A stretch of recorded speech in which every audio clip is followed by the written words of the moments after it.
Hello and welcome to Infamous MCP, the audio podcast. This is Brandon, or Mutilus on Discord. This is Parker, go by one who parks on Discord. This is Zach, go by Nitro Zeus on Discord.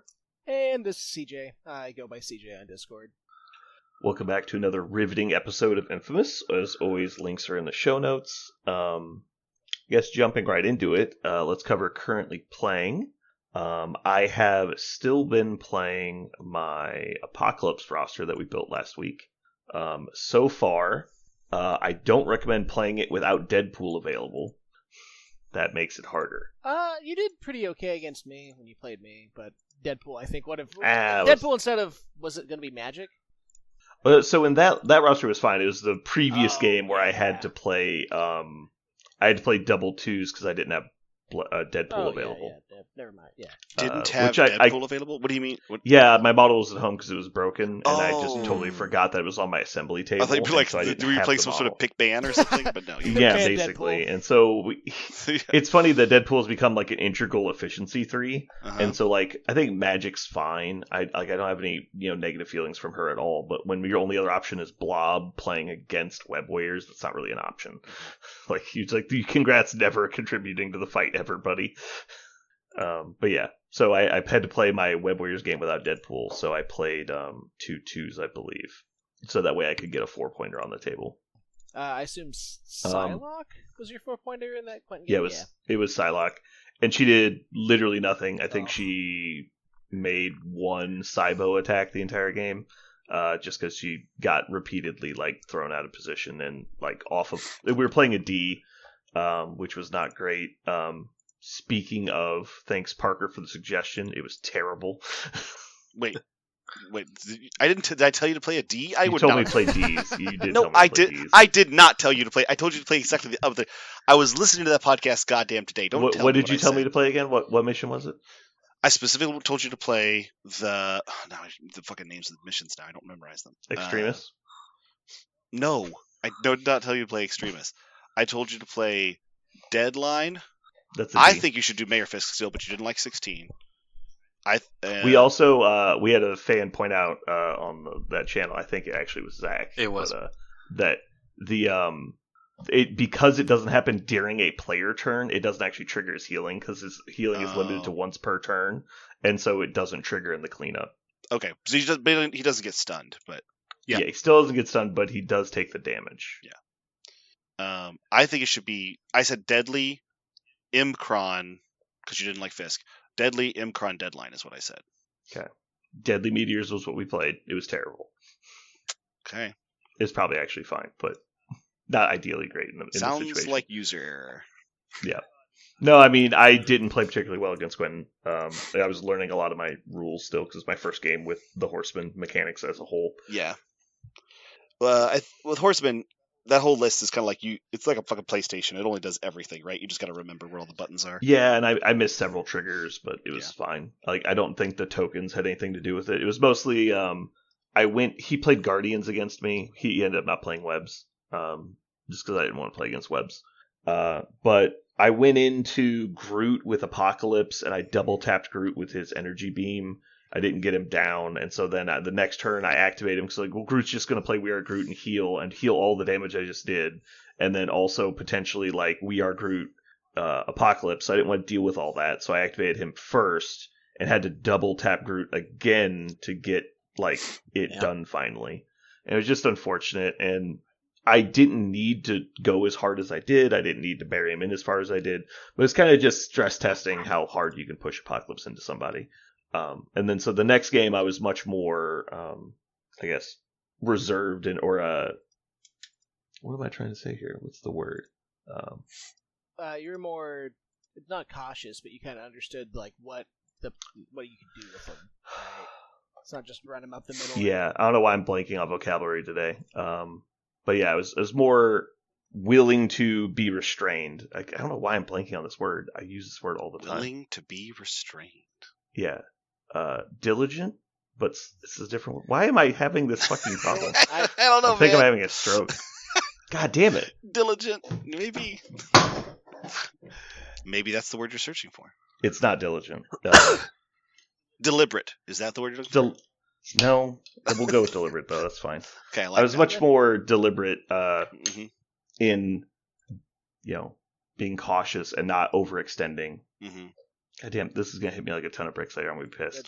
Yeah. 3 Anyway, yeah. So I was much safer and strategic with when I activated Apocalypse. I didn't just push it on my opponent, and I knew as soon as I did, I was like, I'm going to push Apocalypse into my opponent first activation of the turn.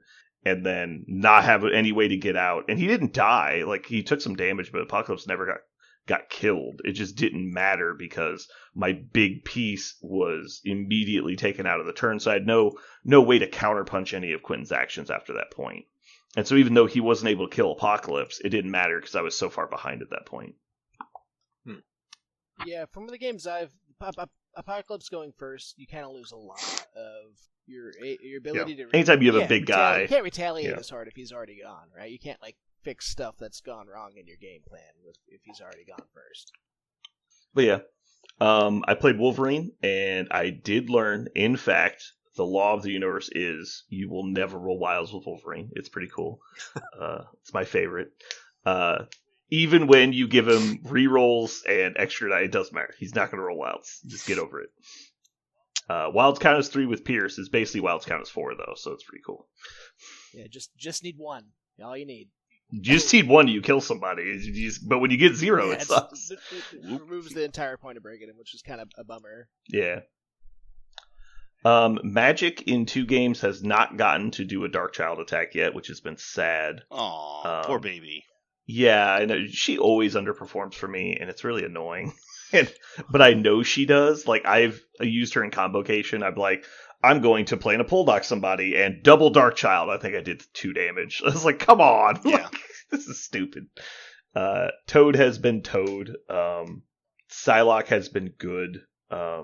Wolverine kills people. He just doesn't roll wilds. That's the trick. And then Apocalypse has been fine. No complaints from Apocalypse. He's simultaneously easier to kill than I thought and harder to kill than I thought because people are so terrified of attacking him because he's tough. It's kind of like Thanos. That people will come up with the strategy of I'm never going to attack him, but they kind of, I don't know, sometimes you need to. I don't know. It definitely requires more reps, but it's been interesting so far. Zach, what'd you play last? I'm going to go last because what I have to do. Okay. I have been playing Steve 3 Avengers. I never did when that box came out originally, but now I've been circling back to it. And honestly, you hate it, right? It's just about. Nah, I love it. You love it? No, you're not supposed to love it. You're supposed to confirm my bias. I only love it because I'm playing with the new Gambit card, which I know Brandon hates because it's not technically out yet, but I have a physical copy of it. I personally don't endorse cheating. It's terrible. Yeah, it's one of the worst things you can do. AMG gave me the card, so it doesn't feel like cheating. It's official. Yeah, Major League Baseball lets you make your outfit as big as you fucking want, but the Red Sox are just still fucking curious. cheating. Did you use the Gambit card in the tournaments that weekend? No, but I didn't bring Gambit the model because he used to be bad. So interesting. I'm sure but I just want to try him tomorrow. I want to try him as reserve member, give him an extra dice, pair him up next to Cable since Cable's a leader, and then Cable can boost his defense dice so he can just have 6 defense dice with double wilds and be surprisingly more durable than you would think. And it's been kind of goofy but fun, like the game I played last week against Quentin. Wait, what? Reserve member works with not your affiliation leader? No. You just have to be. They just have to be a leader, and then you can. Isn't Gambit an Avenger? No. Surprisingly, no. I like Gambit Rogue or Avengers. No, he's never been an Avenger. He's been in. Everyone else has been. Who's the reserve members. You just have to be next to someone with a. Yeah, that's why it works with Black Panther. It works with who's the other one in there? You just stack your list with every leader. A leadership ability, active or inactive. Jesus Christ. I've been playing this card Black for Panther, Cable, years. Dynamo, Sam, Steve 3. My list has 7 leaders. Because it doesn't matter if they are the leader, just a leader. Yeah, Miles, Strange, Cable, all those guys. Yeah, I used to, my standard list was Zemo, Black Panther, Cable, Steve. And so he was literally all Zemo would Just have been next. available with all of them. I did not realize. I mean, to be fair, Parker, it's like an entire sentence of the rules. Like that's kind of on you. I don't play this game. I play my version of MCP, and my version of MCP has handicaps for my opponent. Yeah, because I handicap myself, so they He just doesn't have a read the chance. card. I just need the first 4 sentences of this card. I don't care what that last sentence is. Yeah. Actually, nice. That's great. Yeah, that says reroll on it. I'm taking it, but I don't. I don't read anything else. How do I trigger Wow. this? That's such a strange. Why would they have made it active or inactive? One of the reasons why I've never played it that way is it didn't make any sense to me. It doesn't make any they're sense. just Why clarifying. the reserve Like I member- just said, you're like, all right, so Gambit's next to Cable. We're Yeah. playing Avengers, so Gambit gets extra dice because of Cable, and it's like Yeah. that doesn't. What are we talking about? Yeah, that seems really dumb. And I get like the fact that they put or inactive on the card seems really stupid. Like I don't understand why they would do that. So the active or inactive is explanation text. They're clarifying a commonly asked question. No, I understand but yeah, that. it's completely not needed. Yeah. Right. They should have just said active leadership because that's what makes sense So in the game. You're that'd next to your be leader. a different effect. Oh, so are you complaining that it has explanation text or that the rule is bad? I'm complaining that the rule is The bad. rule. Not that there is Okay. text. It's just that I feel like that rule is stupid, and I am the one who loves that rule. I've used Zemo so much with that. I reserve don't even members. know that this card is good. But the thing is, I don't like that it Okay. says, like you just said, if I'm taking She-Hulk in my list and it's A-Force, and it's Avengers, but she has A-Force, Yeah. then it counts. I think that's fucking dumb. Yeah. I just think it's Why? dumb. Because every other card in the game like this that attaches to your leader or a buff around your active is always active. Like, Winter Soldier was Okay, also but that's activated, doesn't get that's a benefit from being next to completely another different leadership. question that it's not similar to other rules. Like, there's a lot of rules that aren't similar to other rules that are kind of like it. But are you saying that you think this effect is overpowered and should only affect active leadership? No, I just think it doesn't make any sense for the Okay. fucking Carter theme. Like, sometimes in this game, Sure. I have always been a huge proponent that an MCP, in my personal opinion, when in doubt, they go for the thing that makes them best resemble what they are from comic books. That's my personal opinion. I think that's what their ethos is. And so it's really fucking weird to me when there are things like this in the game that don't make any sense from a comic book perspective when clearly it's right there. All you have to do is drop off the word inactive and it makes Mhm. more sense from a theme. Like, we're playing the Avengers and you have a reserve member. If he's close to Captain America can better coordinate his efforts because he's the leader. This guy is not a regular member. He's a reserve member. Like, that just makes Okay. sense. Hold on. So just for clarity, if you have Steve and Sam on the table, you think that he shouldn't be able to get orders from whichever one isn't inactive because it's not thematic? Because you chose How is that the not leader. thematic? You chose the leader of your force. If Sam and Steve are on the field at the Sure. same time, one of them decides who's in charge. No, of the I tactical understand command. what you're saying, but you're saying this from a comic book perspective. Yeah. There isn't a chosen leader at deployment in a comic book. Yes, they That's often, a game yes. mechanic. No, they often. No, there talk might be a about who's leader going of to the lead. team, and I'm Yeah. not going to argue that at all. But like, Yeah. you can also like Tony Stark isn't the leader of the Avengers when Steve's there, right? He can. There's He a comic can? book. What do you There's a mean? comic book precedent for Sure. Steve not being in command for Captain Marvel or She-Hulk or Sam or Iron or Tony. While he's on the team, though, like yeah, he's while there he's and he's there, taking yes, orders. Okay. he gives command So over in because that of some important example- reason. So in that example, why couldn't he get orders from the other people? Because they're the active leader. It doesn't make any sense for Steve to give him commands if he's not the. But it's not commands. It's like It's- so you're implying on this card that they're getting orders from the team captain and that's why they're getting better. Yeah. I would submit from perspective that this is just saying a more experienced member that is on the team is giving him pointers. Why is it I don't think it's tactical doctrines. Like, he's not telling me, hey, you're on point today, and that's why you get the extra die. I think he's like standing next to Cable, and he's like, hey, you've done this before. What should I do? And he's like, stand over there, and now you get Yeah, covered. it's like Because he's Like, a veteran. It's just a more veteran person giving you pointers a mentorship program. because you're like a new recruit. Like, Like, that happens a lot in like buddy cop comic book movie stuff where it's like, hey, I'm here, like I'm going to give you pointers even though I'm not your boss. I Like, suppose. I don't see the card that way, I guess. Now, see, now you made me wonder. And I can't read, so I can't speak to comic books, but it doesn't stand out to me as a glaring obvious Did problem. you say I can't read? That's what you said. I can't read. No, There's it's a lot fine. of pictures in comic books. You should be good. You get the gist. Oh no, they're made of text. Okay, this is now you got me interested. So Where on the card does it say "Thanks, Captain America"? like Yeah, it's weird. It's funny because like I always saw the reserve members as like, okay, you give this to like Spectacular Spider-Man, and he's like, oh hey, the kid's on the team now. We're mentoring him now. It's kind of weird when like Baron Zemo's the reserve member. That's kind of where the narrative part falls off a bit. You're like, hey, criminal, do you want to work with us for a little bit? But like, well, maybe he's turning his life around. Then he needs like, oh hey, Cable's next to him, and he's like, oh hey man, don't. I mean, even just for the TV show when was it Captain America: Winter Soldier? It's like, yeah, Sam is basically the leader of the Avengers during that TV show, and Zemo joins their group, and he's like they're helping each other out. Like that would actually apply very well to Zemo. That's fair. Yes. And so, like from my perspective, like during Civil War, Tony's like, "Hey kid, you're a reserve member." It's like, well, Steve's still the leader of the Avengers, even though he's like a wanted criminal at the time. Like he's still in charge the second he comes back. And during that entire time, like he's getting pointers from other people. I don't know. That's just I never saw this as a canonical issue. Yeah, I do think it's very interesting that Parker has big issues with it. Yeah, I just think it's. I just know that Parker didn't know it was all of them, and he's just been playing. Like he's just been handicapping himself. It's funny playing this card because I've played him. I played this. Maybe list. I'm a little bit mad that I've been handicapping myself for a long time. Well, there's also like look at this though. Like the exact example was it looks like Hulk's hand holding the card. Is that right? Is that Doctor Strange holding the card? He's giving it to Doctor Strange.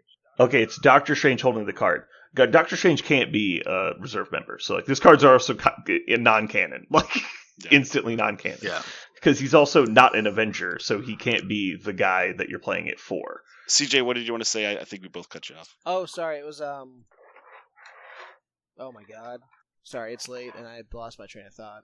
But no, it's Okay, it's gone. Yeah, I know I've lost it. Sorry. Okay. It is hard to hold a thought for like a minute and a half while people are talking, and they're like, "Oh shit, what was I gotta say?" like grab onto it firmly. But anyways, the list has been fun. Right. Against Quentin, Gambit, Dazed, Shang-Chi, and Agent Venom in one activation because he just rolled a shit ton of wilds and obliterated them. And then the next activation, he didn't roll anything, and so it's just goofy and fun. Steve's okay. I think the one fun thing I did with that list was right after Quentin played All Webbed Up, then I moved over and played Battle Plan with Steve Rogers and wiped all the slows off. So he got one activation. He's like, "Oh, I didn't know that card could do that." So it's like, counterspell. You get one activation of slows. I think a lot of games, though, you kind of expect that to happen. Yeah. That's a good effect, though. Battle Plan, I think if you're running Steve, is always a good thing to bring. Just it's like as a 10th card, maybe if you see something that you want to wipe. I didn't realize it was unaffiliated. Yeah. Well, I mean, wow. If you're splashing the first Steve for the bodyguard, I think it might be something to bring. Well, I mean, just Steve 2 and Shield. Like, I think there's actually a lot of places you can play this. I never thought about. Yeah, I think when I was running the Invaders list, I was running with Steve as the leader. I was like, I think Battle Plan was in there. But at the same time, the Shield's got so many freaking cards. Yeah. I think a lot of people underestimate Steve 1 as a splash model now with how good the shield throw is, too. Oh, I mean, yeah. Yeah. It's so good. Range 4, ignores everything, and bounces for 5 dice. He builds up a shit ton of power, and then you can just bodyguard forever with him. Yeah, and him being one of the last true bodyguarders. So. All right. Interesting. So, CJ, what have you been playing? I've been trying my hardest to make Legion of the Lost work, and it's been okay. It's more fun than it's been good. Like, I really like Mephisto as a character, and that's one of the main reasons I've been trying to figure out how to make this work. It's basically like a worse version of Criminals, because a lot of the Criminals characters work really well in Legion of the Lost. Like, Abomination's really good there. I have him in the list, but I haven't brought Claw. There's, like, weird tech stuff. You can move Claw up and then push people away at the end of their activation, but, like, I don't know if it's good yet. I don't know if it's going to be good. The leadership's neat, though. I like having the 2 extra power. It can turn on a lot of characters. Like turning on throws and stuff, and helping out in pay to flips is nice. But other than that, though, I'm still I'm not sure if I want to stick with it. I'm kind of mining and looking at what else to dig into. I'm thinking Defenders maybe as my next big deep dive. Potentially seeing if the updates with tactic cards and stuff helps Doctor Strange out enough. Maybe I suffer from a bit of Parker's donkey brains when I'm thinking about making Doctor Strange work, but Oh, I like Doctor Strange. I like him too. Love that model. You're talking OG, right? Oh yeah. Who was it? It was Casson kept what do you see in this guy? And then, as I got him to put him on the table, and he's like, this dude sucks. And then he played him a few more times. All right, maybe this guy's got something. Yeah. Cass whoops my I feel ass. like he is such a high. I feel like he's such a high roll or a low roll though. Sometimes he literally. I've never seen a single model just win the game by himself. He's like, I'm going to move those two guys over there. That's 3 victory points you don't get. I'm going to heal this guy and shield this guy, so those 2 guys you didn't kill. You're like, Jesus Christ! He does insane things. And sometimes he goes, I'll move once, nothing. Okay, next turn, move again, nothing. Okay, game's over, I guess. I don't know if that's your experience with him, CJ. That's mine. Kind of. So you just mentioned Cass. I think I've played Cass as Doctor Strange 3 times in Midnight Suns, and every time it's just a struggle. That Doctor Strange just beats my ass. It's with him getting to place changes his mobility issue much, because once you start placing every turn, he just kind of slowly meanders to the area of the table he needs to be over a couple turns. What his builder's range 3 or 4? Yeah, 4. So a range 4 bubble energy around him is just you don't get to be where you want to be. Yeah. Crazy. Great character. Yeah, it's actually pretty harsh. Yeah. So that might be what I start playing around with some. Especially I just picked up Elsa and Man Thing to splash into Defenders, just to try them out. So just to clarify, are you talking about playing Defenders with Strange leadership? Malekith? Oh, with or Doctor Strange, not Malekith. God, I can't do words today. Mephisto. Yeah. Maybe. Is that what you were talking about? Okay. I've been playing Legion of the Lost, but them also kind of the other one I've been kind of off playing is Defenders. That's the one I've been list building the most for. You should try the Cabal list I was playing. Oh, I have really thought fun. about that too with the Red Skull one. I've got the models pulled out. I just haven't put them into the case yet. I think Mephisto has a lot of legs. I just don't think Legion of the Lost is where he's supposed to be played. I think it's cute. But just imagine how interesting Dormammu could be if you didn't have to play him in Dark Dimension. Yeah. It'd be so much more interesting. And Mephisto is that, right? Oh, yeah. Crime Sin, I think, with Shadowlands Daredevil, I've heard a lot of people getting some traction with it too. But I like Crime Sin a lot. So Criminal Syndicate with Mephisto. He's affiliated. Oh, steal them souls. Okay. I was like, why? I guess that makes sense if he's affiliated. I don't think it does. Yeah. No. If anything, he's lawful. He follows the rules. Yeah, he's he's bound it's to Faustian contracts. rules, but yeah. Yeah. Technically correct. Yes, you're right. He does follow those rules. Criminal Cabal Legion Lost. God, that's so weird. Yeah, he's a kooky cat. I personally absolutely love him with Dracula. That guy. That is a super fun combo. Because you just basically can't attack Mephisto, and you kind of can't attack Dracula either, depending on the situations. You just have 2 5-pointers just bullying everybody. That might be, like I said, there's so much, because Legion's open, so there's just, I'd be like, here's 10 models, let's see if this mess works, and it's been a lot more interesting to figure out. The Hellfire Club puzzle, I thought was solved immediately. People were just like, well, I know what exactly to do with this. And because Mephisto is so wildly different from Emma, and the leadership does a little bit of the same stuff, I think it's a lot more difficult to parse and see what works and what doesn't work. Mm-hmm. But the good news is Mephisto's a lot of fun no matter what. He always does something interesting every game I've ever brought him in. So it's not, like I said, good, interesting, definitely. All right, Parker, it's your turn. All right. So can I lead us right into our special segment? Tell us what you have been playing first. It's the same. I made the promise on our episode before Adepticon that there's a character that I've been really excited to play again because I love he's probably my favorite single character to play in this game. I feel like he just has such a huge ceiling, and I love the way that he plays. And that's Doctor Strange, Sorcerer Supreme. Knew it. Sexy Strange is insane, and I love to play him. So one of the things I said on that cast was I want to play Doctor Strange, Sorcerer Supreme, but not in Convocation because Convocation is bad.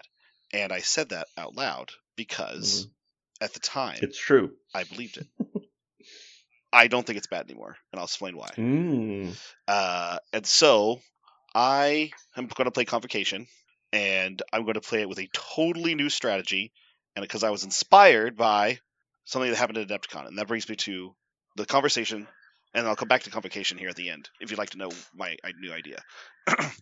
So this brings it to the topic I want to introduce. It's a Donkey Brains topic with a big introduction. Okay, it's a large introduction. So in order to get to Donkey Brains, I have to explain something that you may or may not have learned. I don't know how much you know about this, Brandon. I'm assuming Zach and CJ know of this. Do you know who won the Marvel Crisis Protocol World Championship? Luca. Brandon. I Yes. do. You do? Do you know what he won with? I do not know. Okay. Your pride. So and it joy. was Mike DeLuca who won. Spoiler alert, everybody who didn't know that. They won with something that everyone on this podcast was pretty sure was super bad, and with the new affiliation, with the new Crisis set, could not win. His last 3 rounds to win the championship were with this affiliation, and we were sure they couldn't win. They've had zero affiliation, like they haven't shown up at all for the last several major tournaments. Was it not a continuation? Was it a new event that you played in with the top 8? I thought you had to play the same list. Oh, it was the same list, but the way he built the list. He played the same list in Heat 2, then in top 32, and then in top 8. He played it the whole way. Okay. But what I'm saying is, this list was before Adepticon weekend. In many tournaments, it didn't exist. And everyone kind of agreed, including us on this podcast, that it was trash and got much worse, with the new Crisis update. And then Mike piloted it primarily, not entirely. I'll talk about the list in a second, because it does have more than one affiliation option. Primarily piloted this. So who do you think it was, Brandon? Oh, I thought we were talking about Mike. Yeah. What do you think Mike brought, Brandon? Because you said you didn't know. Who do you think it was? Based on my brief conversation with him, I assumed he was playing Avengers.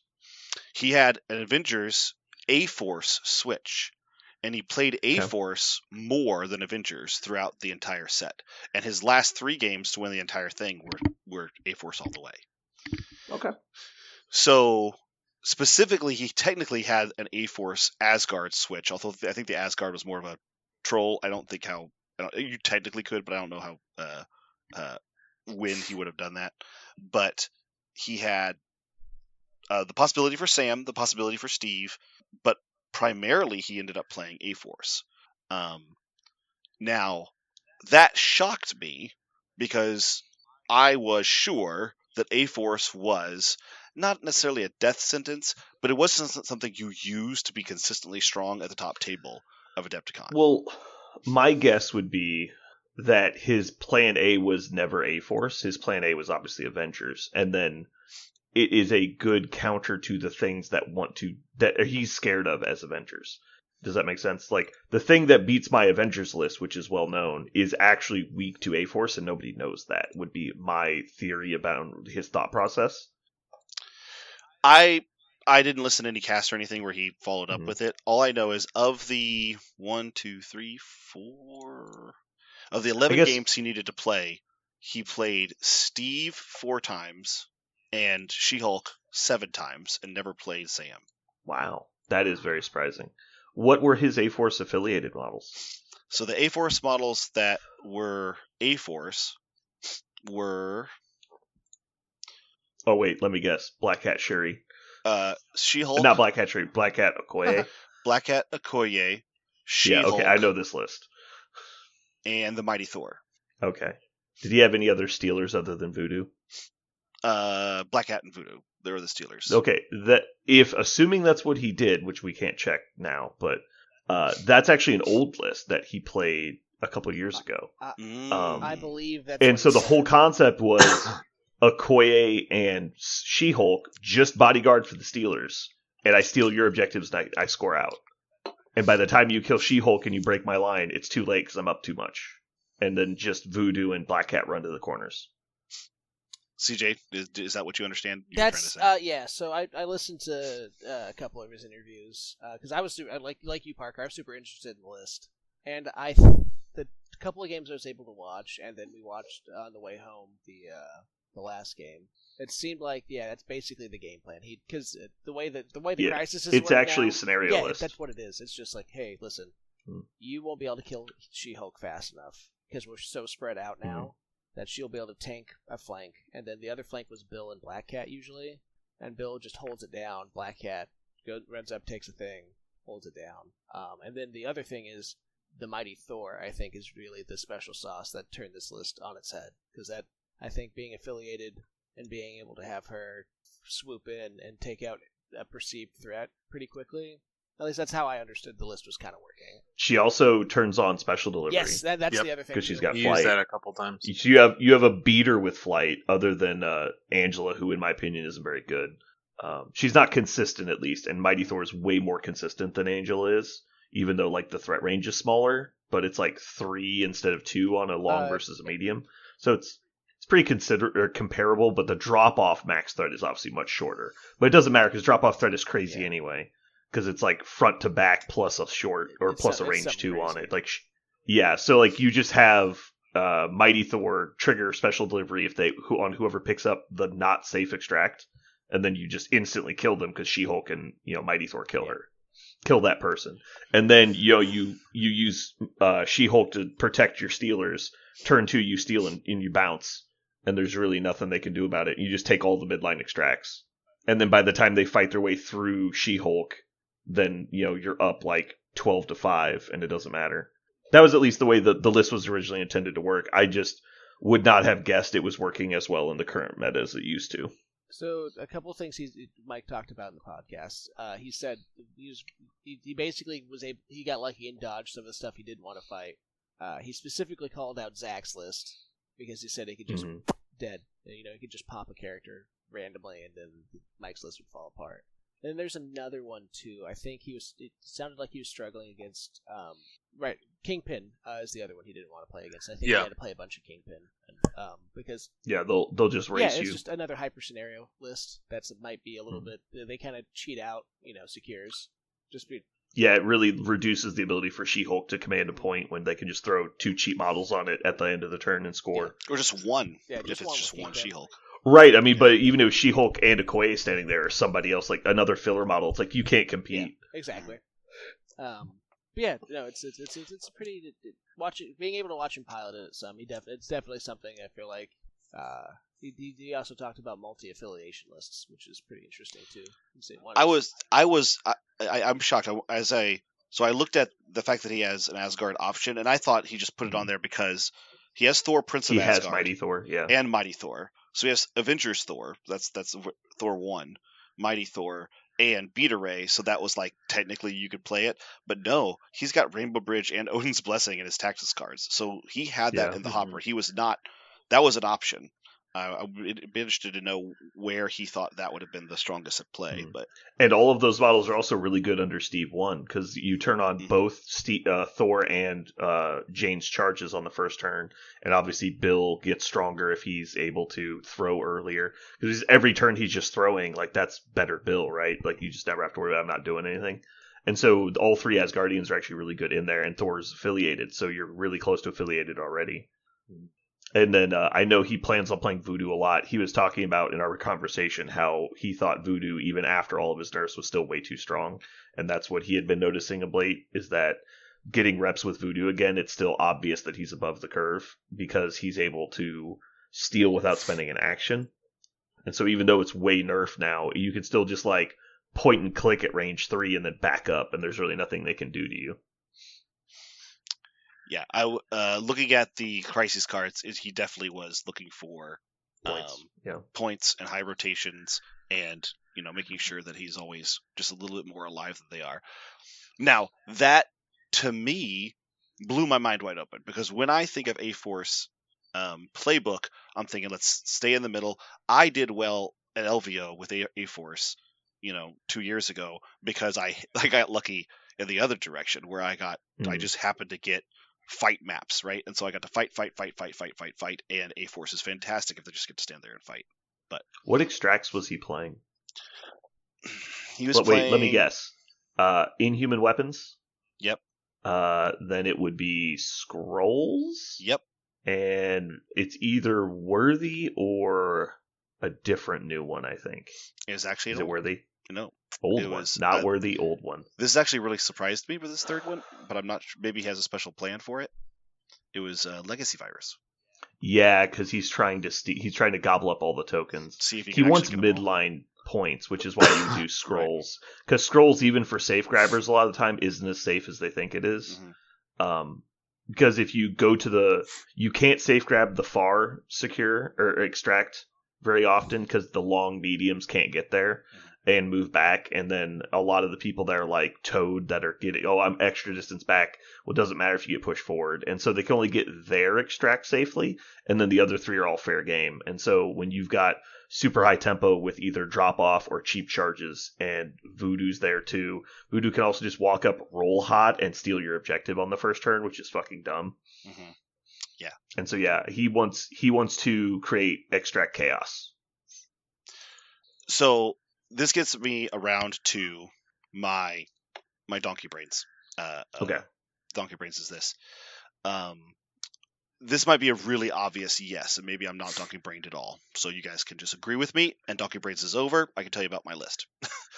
But Mike winning this with A-Force, finding a way that is super non-typical A-Force, and consistently taking them on purpose in a way that I never saw in the A-Force playbook. Is MCP not nearly as obvious as we think it is? This really shook me, because I feel Brandon and I talk a lot about how so much of MCP is solved and so much of it is obvious. You do this because it's obvious. You play this affiliation this way, obviously. You play this combination, obviously. You move this model, obviously. This is an example of a super non-obvious play, in my opinion. And so it gives me energy, gives me life, it revivifies me. It's a good thing. But I guess there it is. Do I have Donkey Brains? Is this game not solved? Is it actually incredibly unscripted? And is there still so many things to discover in this game? We're not even close to the end of it. Okay, so without registering final judgment, Zach, what are your thoughts? I would say I agree with you, Parker. I think that there's still a lot of nuance, and I would say even myself as well, like trying different characters, or like sitting down and trying to dojo a character or a list. Like there's still a lot of new interactions that I've felt like I've seen as well, or things I've wanted to try. And I think I'm with you of like a list like his winning, or some of the other lists that were there, and kind of there's still I would say there are some things that seem like they're more solved, like Web Warriors and maybe Kingpin, and like they have very well defined game plans that are successful, but there's a lot of other lists that have a lot of opportunity to kind of change the playbook, like you said. But see, that's what I'm saying. This is exactly what I'm saying. What I'm saying is, no, Web Warriors should be playing all fighting models and fighting. And the fact that we've all decided that if they're a scenario list is why we're wrong. And Mike is proving that when you say those kind of things, that is the problem. That you're wrong. You're wrong when you say Web Warriors are a scenario team. Kingpin is a scenario team. And I know that seems crazy because we've spent several years sure of it. But clearly it's possible to not be sure, right? It's possible that you could be so wrong you're not the world champion. Mike is. So I'm sorry, I'm not arguing with you, Zach. I'm just No, I appreciate it. Sounds like you're arguing. What I mean is, he agreed with me, but he gave a specific example of this thing that I've had to fight, that exact sentiment. I go, yeah, but there are some things I can say are truth. Here it is. Kingpin is scenario, right? That's truth. And then I go, yeah, but is it? Because I was so sure if it says She-Hulk, she fought. That's how she won, right? She stuck in the middle and she fought like a turret. That's how she won. I was so sure of that Okay, And CJ, go ahead. So this is this Donkey Brains or is this not Donkey Brains? Yeah, so Yeah. we're just giving a final or initial okay, response. We'll go over Yeah. the if what we think Okay. later. Parker, your statement has given me hope in a hopeless world. I think I've felt that way for a long time, and every once in a while, when I'm down in the trenches of oh, this game's kind of it's been mathed out. Shit'll happen like DeLuca winning with that list, or some guy. I gotta go back and look it up. Some guy won with Red Skull 1 and a bunch of OG Cabal models in a big tournament. He brought Sin, he brought Viper, he brought OG Red Skull, he brought Ultron, and it was a fairly big tournament, and he went, he got top place with it. I think that there is a lot of unexplored territory. The problem is that with this game, a lot of that unexplored territory gets just mathed out by the dice sometimes. Because you could have 3 really bad games with something, and you're just this doesn't work. But if you averaged out the games, it might be better than we're giving it credit for. You kind of smell what I'm stepping in. Yeah. Okay. Yeah, that's my feeling. Yeah, your feelings about your list construction could be tainted by your RNG. You'd have to play a lot of games before you could see it. Yeah. Is that what you're saying? Yeah, basically. So for me, I disagree with CJ a little bit. Is that I don't think the dice actually affect the meter that much for me, which is surprising to say. Obviously, you have good and bad games with dice, especially in MCP, when it's just meant to be as volatile as possible. I definitely feel that on game night, where it's I'm having a really bad dice day or whatever, and it's definitely affected my ability to enjoy the game. I think the thing that steals my joy of the game, where I'm motivated to play, I'm interested, I'm excited, that portion is the solvedness of the game. And this is where I disagree with Parker, is I don't think my feeling of solvedness for the game has anything to do with what roster you're playing. I think it has to do with what strategy you're playing.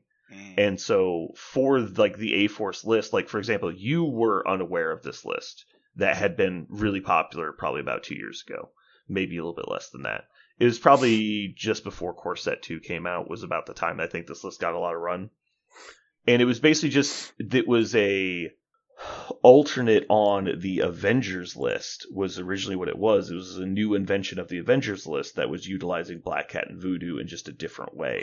And I think part of the reason people were talking about it was for WTC and stuff. And it was really popular at the time.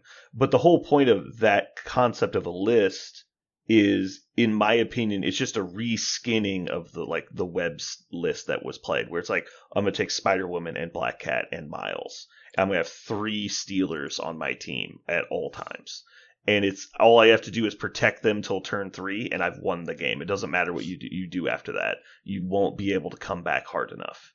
And then playing webs for nonstop for 6 months to prepare for WTC is kind of what really ground me into dust as far as creativity wise. Is I felt during that time period, because I'd played a lot of MCP before that, obviously. Once I started doing that, I was oh, this is just obviously better than anything else I've ever played in this game.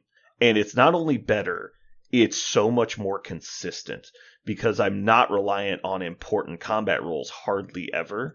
And because I've got 3 models performing this role, if one of them gets unluckily diced off the table, even through all my mechanics and my tactics cards, my superpowers, it doesn't really matter, because I've still gotten the advantage of forcing you to attack a model you didn't really care about by stealing your objective. And so all you've done is rewind the tempo I've stolen from you on one of the 3 times it happened. And that's what really felt dumb about it, is that when you get lucky, you just get to revert back to normal. And then it became so many of my games were mirrors, and we were just playing Avengers with 2 Steelers against Webs with 2 Steelers against A-Force with 2 Steelers and Midnight Suns with 2 Steelers. And it's just this is the game now, and I don't enjoy that game at all. I find it really boring, because we both know what's going to happen. It's this model has to come here and try and steal my point, and then I have to try and get it blah blah. And sometimes there's more interesting things that happen, but it feels pretty rare. And so that, combined with the increase in scenario points lately, it just feels like the games are over before I get to enjoy them. And that's what it felt like against Quentin at the game store the other day. It's like, hey, the game ended basically on turn 3. We played one activation of turn 4, and at that point it was mathematically impossible for me to win, so we just called it. And so it was like, okay, but unless my model activates and immediately one-shots your guy, it's over. It's like, it just feels like a lot of my games end that way, one way or the other.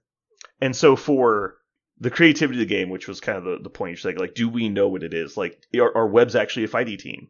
Mm. I want that to be true. I don't think it is. I think the problem is that when I talk about the solved game, it has nothing to do with the models in your roster. It's 100% with what you're using them to do.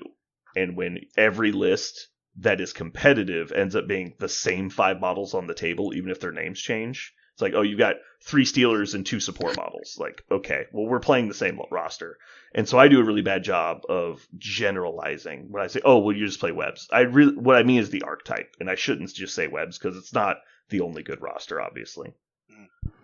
And so I think what Mike has played for a long time has been really quality models in a really specific framework. And they generally have a very high ability for him to come at you and make decisions.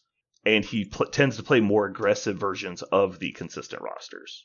So like he'll play Black Panther and Steve and all that stuff, but he's going to play models that have the ability to come and get you if he needs to. So he'll play like Zemo and Black Panther as opposed to playing more passive models. It is true that his list had some A-star premium models that are considered A-star premium models right now, right?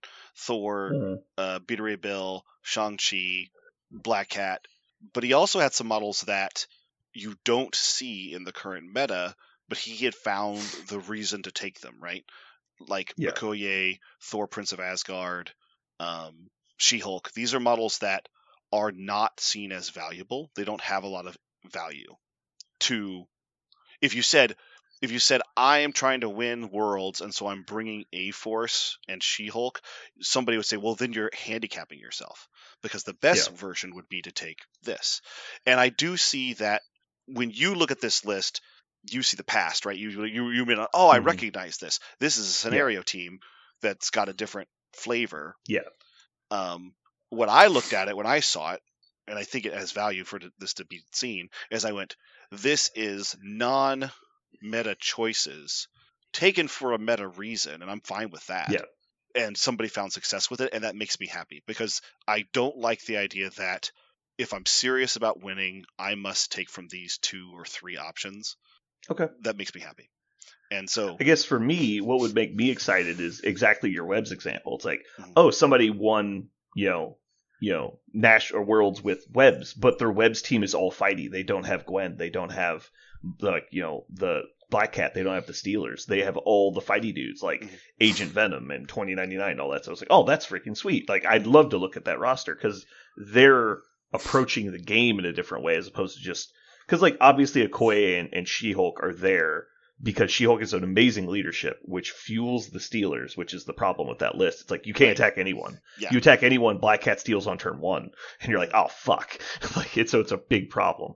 Or like Voodoo specifically can steal on turn 1. If you start attacking She-Hulk and Mighty Thor early in the turn, then Voodoo comes in with 6 power and is literally just stealing an extract on the first turn, if not 2. And it's like, oh, no, how do I deal with this? And so you kind of just have to ignore them or feed them infinite power. And when they have infinite power, they're obviously much more dangerous. But yeah, what do you guys think? Do you think the game has been solved in a approach of the game or in like a roster building way? Do you, like, when you see the cookie cutter meta list, do you think it's because people are bringing the same like 20 very well known respected models and they're just mashing them into different rosters for different uses? Or is it that they're approaching the game with the same archetype of list? So I think I would say, like, your discussion about the archetype is, I think, where I would see more of that. And I think, in a way, like, Parker's viewing it as there's an opportunity to play a list with a strategy that it hasn't used before, but still be effective. And that's kind of by playing the archetype that is the more successful one. Like, by playing A-Force instead of as a fighty team, as a scoring team. And you're saying, like, well, that's, there's an archetype to build around that you need stealers, you need people who can do this early, you need Mhm. bodyguards to protect the stealers, something like that. So I think, in a sense, the archetype of what are you doing to absolutely maximize scoring as many points as you can as quickly as you can. I think I would overall agree that I feel like that has been solved, but the roster building is maybe with this new crisis pack in a healthy spot where people are being creative with how they're getting there, and it's not the same cookie cutter list that's getting there. But I think I'm probably more on the same board with you of they're building the same overall archetype of this is how I'm getting to that. But the rosters have a little bit more creativity. It feels like lately in them. Well, Zach, I'm actually going to go ahead and call you out as someone who, in my opinion, who innovated a lot, and you took it to serious success online and had also strong success at Adepticon. I think your style of blitzy Wakanda is not as common as the scenario-based Wakanda. I think maybe I'm wrong.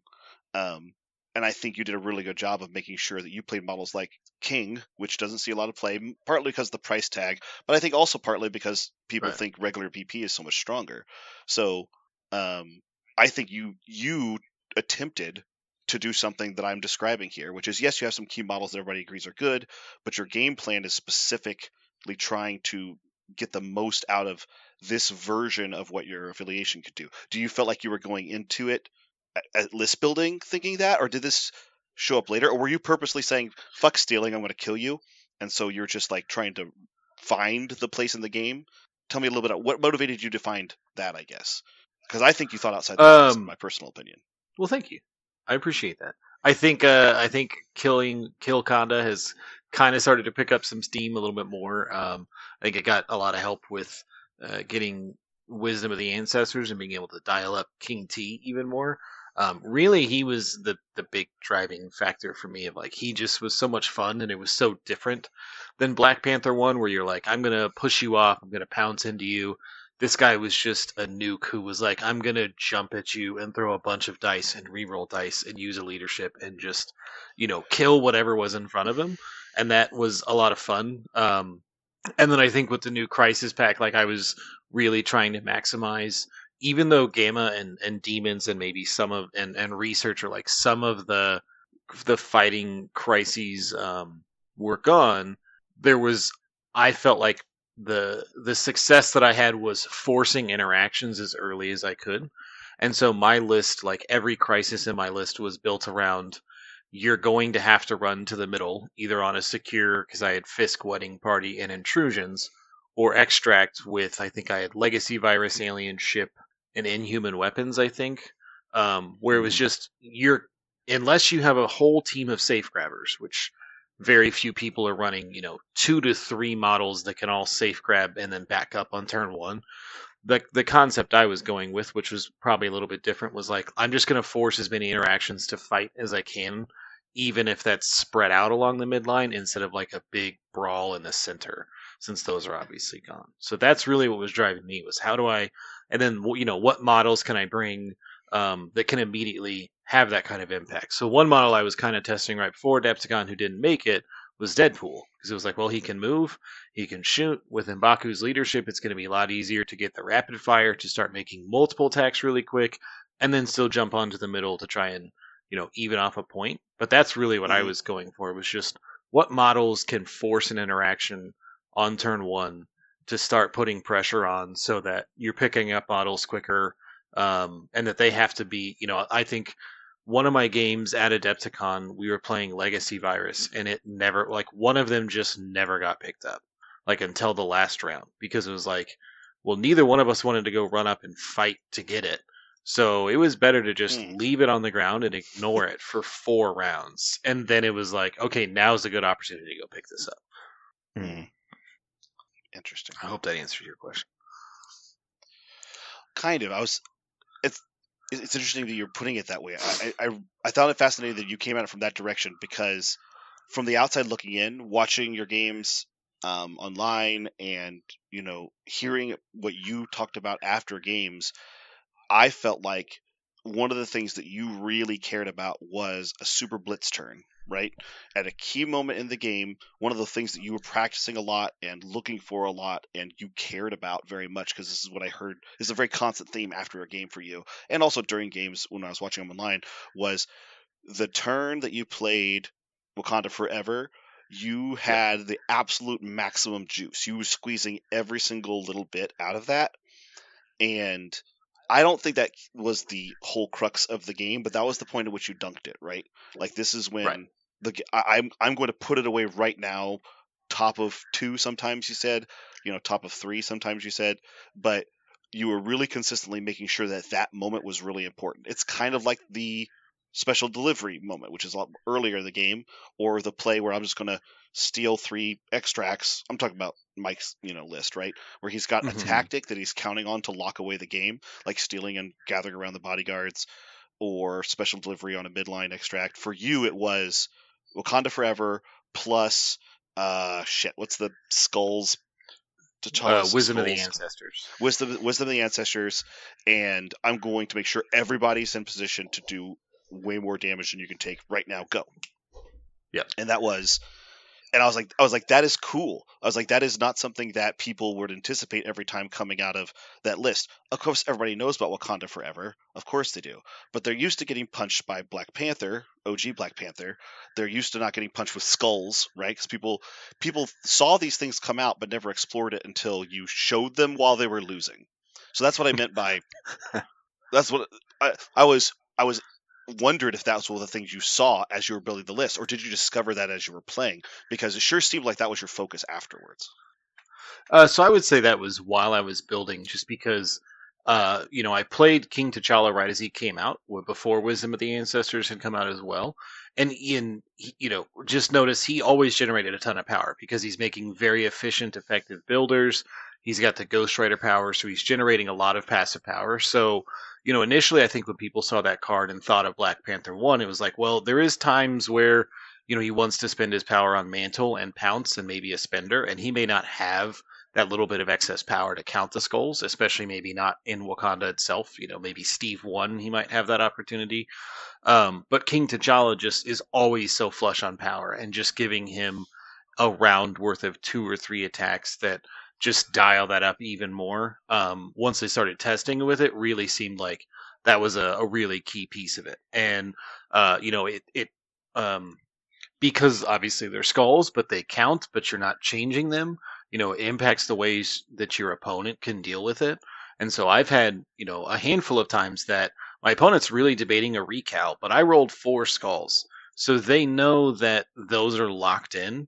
And so they just accept being dazed or KO'd, because why waste recal now if I'm half dead before we even pick up the dice again? Yeah. Interesting. It's happened to me, I know, where I've been like, oh, recall this. And you're like, well, I don't think you want to. I was like, no, you're right. I guess I'm just dazed now. Okay, never mind. Yeah. Yeah. But to circle back to your question, Brandon, you asked me if I think the game, strategically is solved.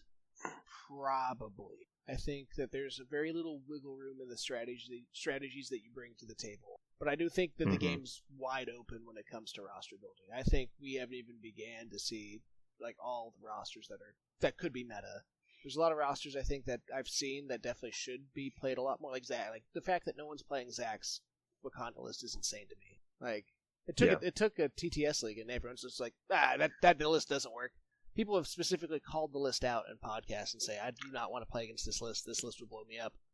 We don't see it anywhere. I think it's important to recognize that we're in the middle of a poor economic state, so buying the $100 box is just not possible. You can still be like, hey, this people. is my proxy King T. Print the card out, bring it as something that looks like Black Panther. Run it.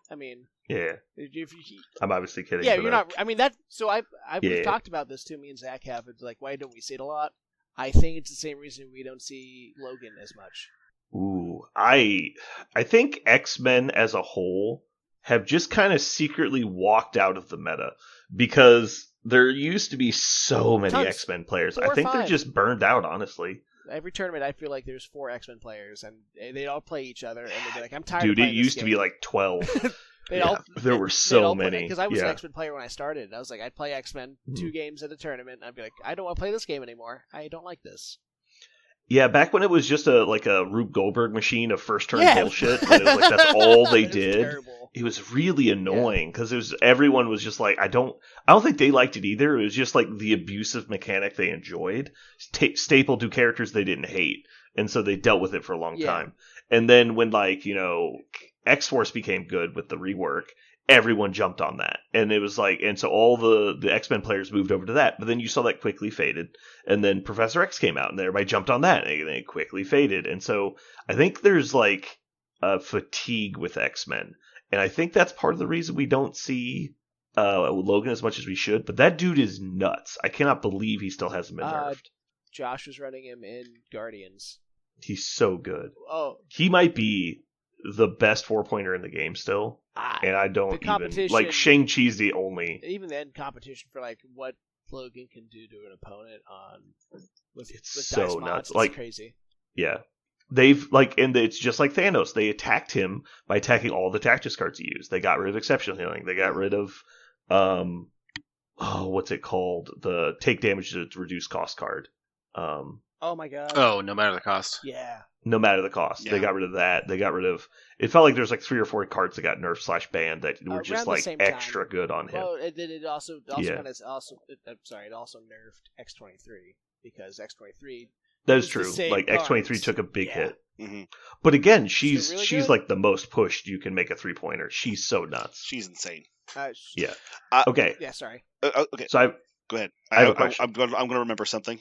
Go. Okay. I have a question for Parker. Mm-hmm. What if I told you somebody came up to me and was like, Brandon, I just saw this really, really innovative list. You're never going to believe how innovative it was. They took 2 of the best Steelers that have ever been printed and then put 3 bodyguards with them. Can you believe this guy did well? And like, that's my perspective on the list you're pointing out to me. Mm-hmm. I'm like, yeah. Now, huge props for, I don't know if Mike came up with it. He might have been. I know it was one of the guys in that general group that came up with the list originally, I believe. But props to them because they thought outside the box and they reached for a faction that has no business playing scenario. Like, if there was a list that said, I run downhill, it is literally A-Force. So, like, props on them for seeing an alternate way to use those mechanics. But that's what they did. They just took a bunch of protective abilities and a great leadership that generates power, which is always abusive, and put it next to the 2 best Steelers in the game, one of which is affiliated. I'm like, that. So in an abstract world, that is obvious, but in the non-abstract world we live in, it's obviously jarring when you see it for the first time. Like Parker's very happy to see this list, and I don't think he's wrong. I like it when people use things in inventive ways, but I don't see this as a breaker of the status quo meta style. Like, to me, it's the opposite. I think it doubles down. It shows you that the only way to play your faction is to follow the flow chart, follow the blueprint. The way we win games is we steal extracts and then we wait, and that's how the game works. And I don't like that at all. And I think that most lists are that. Props to Zach. I mean, he has a list that doesn't do that, and you very much could do that with Wakanda. So just sorry. I was going to ask real quick, but so because I'm not familiar enough. I've played a lot of Apocalypse. I just don't know what the WinCon is. But Mike had to beat Apocalypse, right? How did Apocalypse get to the second table, or the second place in Adepticon? Oh, I think Apocalypse is very much an attrition build. Right. I don't know. I mean, I'm sure you could build it other ways. Like you could play affiliated with him by just taking him, right? No. Do you have to It's an have? affiliation list. It's a true affiliation list. It is a list. Okay. So yeah, you could just put him with stuff.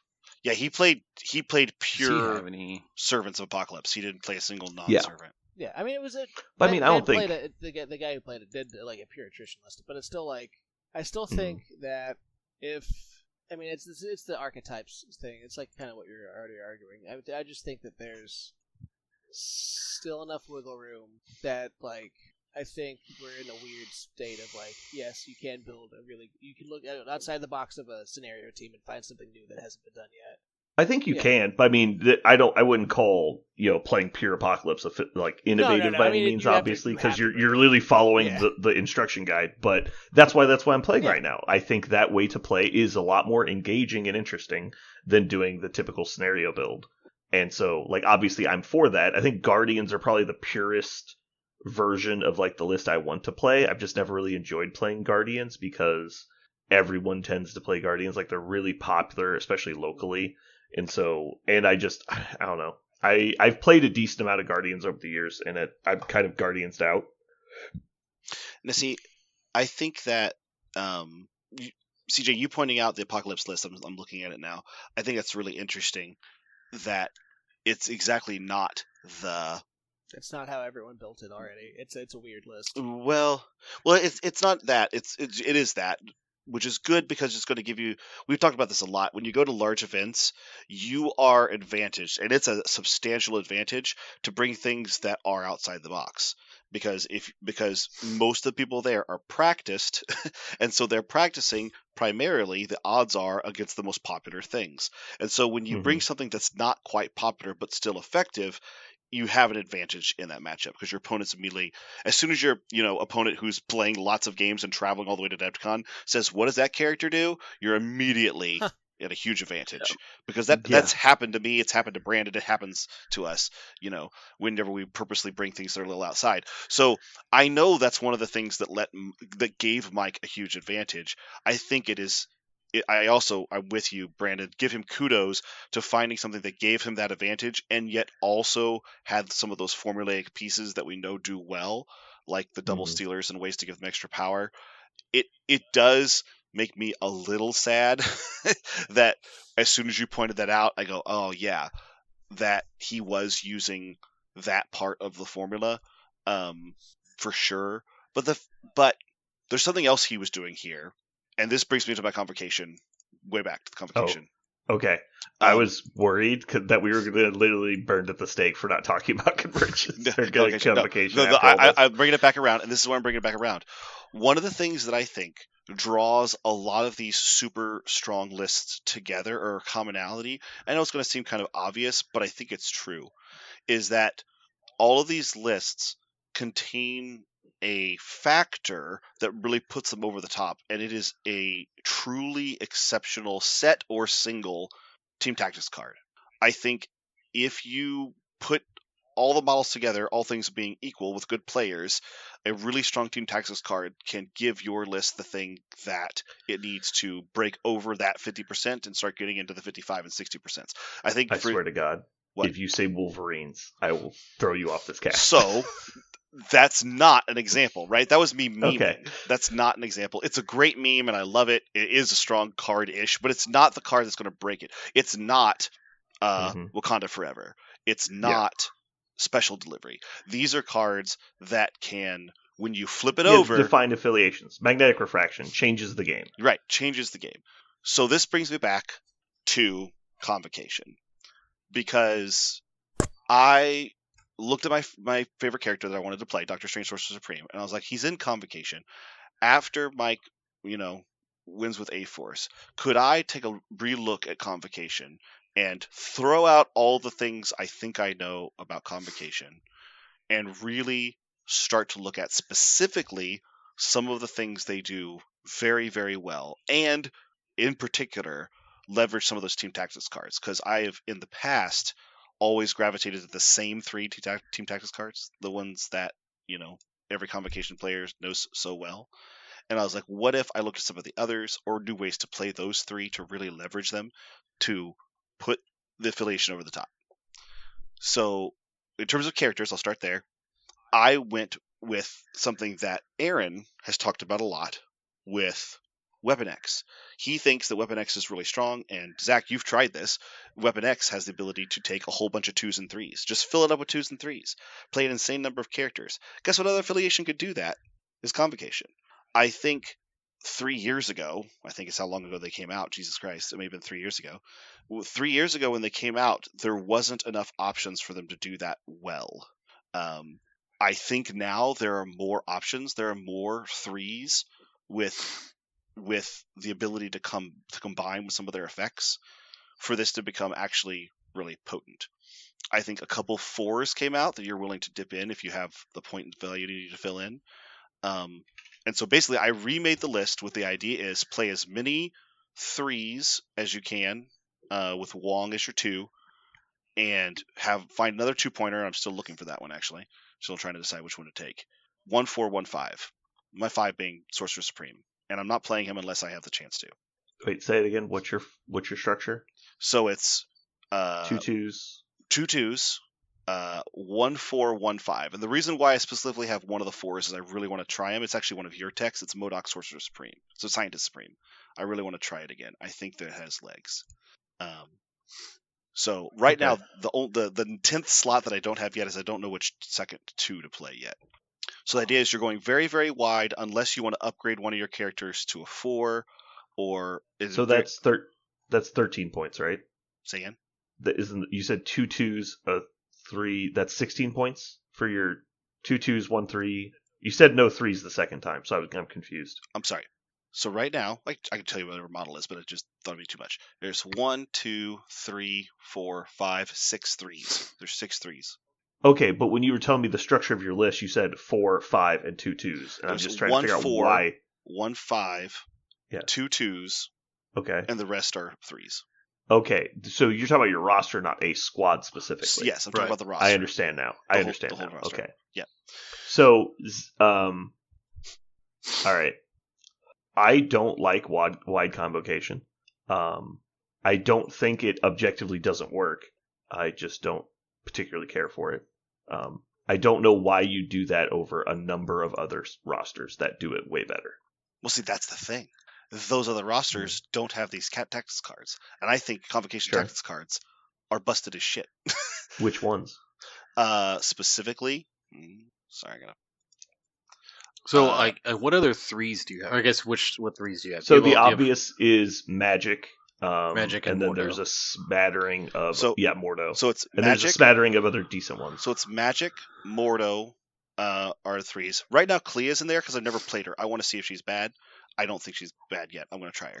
She's I just wouldn't invest not too much. worth She's getting 3 changed points. in like 3 weeks, so I You wouldn't don't know invest that. too You much. don't know in that. Yeah, I was They've going to said say she's on the list. Oh yeah. I also heard that the missions weren't going to be legal Adepticon, so let's find out. I'm not holding my breath for any of that.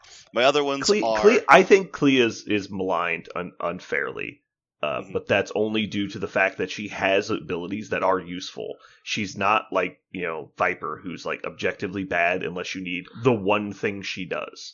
And it's like, yeah, and if you need that thing, she's still good, but she actually brings multiple things to the table. But the problem is there's other characters in the game that do those things better, but they're not affiliated.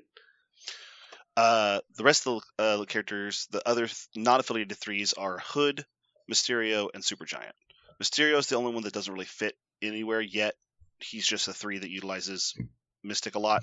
I have a feeling he's not going to get played at all and could become something else because I think I'm going to do everyone else before him. But right now he's in there. So what's your 1/4, and why is it Voodoo? MODOK Scientist Supreme. Oh. How are you affiliated? Say again? How are you affiliated? Because it's the base is at least Mordo, Magic, Wong. I can't do Clea for another 3, and then whatever else I want. Or if I want to upgrade one of them to Doctor Strange, Sorcerer Supreme, that works too. So I just see if you're playing comic, I see that you're going to take Strange and Wong in basically every list. That's possible, I suppose. Okay. So that's 7, which means if the other 3 models you take have to average 3 points. It doesn't have to be Strange, though. Why would it have to be Strange? I don't. That was. I thought. I played a lot of MODOK 2. A lot of Convocation. I don't see what your list is doing, and so a lot of those models like Supergiant and Wong and Mysterio and Clea and Mordo and even Magic do not want to move to the middle of the board on the first turn. They're very fragile models for the most part. Now, obviously, Mysterio and Supergiant have strong defensive mechanics that are circumvented sometimes, but they are strong defensive mechanics, so they're a little bit tougher. MODOK without power is fragile, very fragile. And also on top of that, you're not preventing damage, you're just moving the target, which you don't have any models in there that can take those hits. Yeah, I do. You said it, the Supergiant. Supergiant can take the physical hits. What happens when they shoot you with an energy attack? She dies. Okay, cool. Just confirming. Or MODOK takes it. Also, questioning. MODOK has 7 health. MODOK has 7 health and 3 energy defense. He doesn't automatically die to an energy attack. He doesn't, but I'm not worried about you getting shot by like a random attack. The problem is like weight of numbers. In the reps I've had with Convocation, controlling the center secures is always been a problem because there's very few models you can put there that can survive repeated attacks. Guess what got taken out of the game? All the central secures. They're gone. No, I don't mean ease. I mean center line. But like intrusions. So the Mayor two Fisk, you wedding mean party. so you mean the two that are left, which is There's more than two. no, there's only two secures left that actually puts like there's three that are exclusively center line, and then there's more that have Fisk. central Fisk, based ones. because there's the ones It's that are Fisk, spread out. wedding party, intrusions are exclusively C's. Sure. And then you also have meteors are very common. G's are also not that much further back. But yeah, you're not wrong. Like they're not all there, but there's almost always a center line secure, if not multiples, because all the D's are also the important points are on the center line. Well, I think it changes a lot because E's were terrible for Convocation. I think they were death sentences. I think spreading out across something like a C or an I or whatever the fuck they call the wedding party one, like those are less dangerous for Convocation, I think, because your opponent can't just sit and beam down the thing they want to kill through all their cool tech. You cannot concentrate your fire as well as you used to, in my opinion. Okay. We're going to see. Just for the record, I played Demons and Gamma in my combo list, and they were my favorite missions. I don't know how you did that. We're building because the whole problem you had is if they spread out and got away from you. I can actually, when my list, we're obviously building very different squads. Mm-hmm. My list was very good at winning an elite battle in the middle. Like, it was unstoppable, actually. Like, if we got into a dogfight, I always won. Because Strange Supreme is a god in the late game. Yeah. And MODOK, Ultron, Ebony Maw, all those models are really good in a close quarters fight. Mm-hmm. Because I can over leverage priority against you by having really premium models with really strong tactics card backup, like you were saying. And so, like, I could put those out. I could go up, do a lot of damage, get rid of your important model, like scalpel them away, and completely ruin your turn before you even got to go. So, Parker, I would say I feel like I can see the legs in this, and I know how you compared it to Weapon X of, like, running really wide and trying to utilize the tactics cards. And I'm guessing there's a piece of this that is, if you're running much wider, then that means you do have books up every single round, which obviously changes how effective MODOK Scientist Supreme is. I think I could make an argument that it makes Supergiant considerably more effective at holding an extract if you just flip every physical attack into a Mystic, and now she's not dropping them. Mm-hmm. So is that kind of the what you're? I mean, that may not be the one specific card, but is that part of it? Of like, if you're running wider, that means there are more people that go down, but you're using what is a amazing tactics card to help offset that. Yes. There's one more thing that happens with this one, and there specifically is the bar with no doors. Circle of the Cosmos, which is the placement side, is fucking fantastic. It's wonderful, but not always. I think it can be absolutely amazing when you read it right. But specifically, this list is about saturation of a lot of Mystic attacks, and I think Moons of Munipur is insane whenever you get to reroll your defense dice and your offense dice when you shoot at the targets. And if you just have a whole lot of characters and you just have so many more activations than your opponent, that's the idea, all of them using Mystic stuff, then it's going to be so difficult for you to not get value out of Moons of Munipur. Because I felt like one of the problems with Moons of Munipur in my earlier list is it didn't feel great when I was rolling 6-point Ebony Maw and Doctor Strange. That felt terrible because I was getting 4 rerolls a turn. That was awful.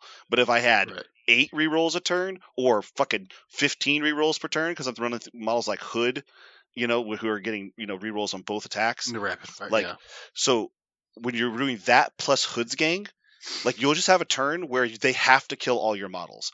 But if you have books and Hood's gang and bars up at the same time, it's just it's not a super blitzy turn, it's just a huge attrition turn. And your opponent's going to really struggle to take your models down, and you're going to take them down too fast. That's the idea.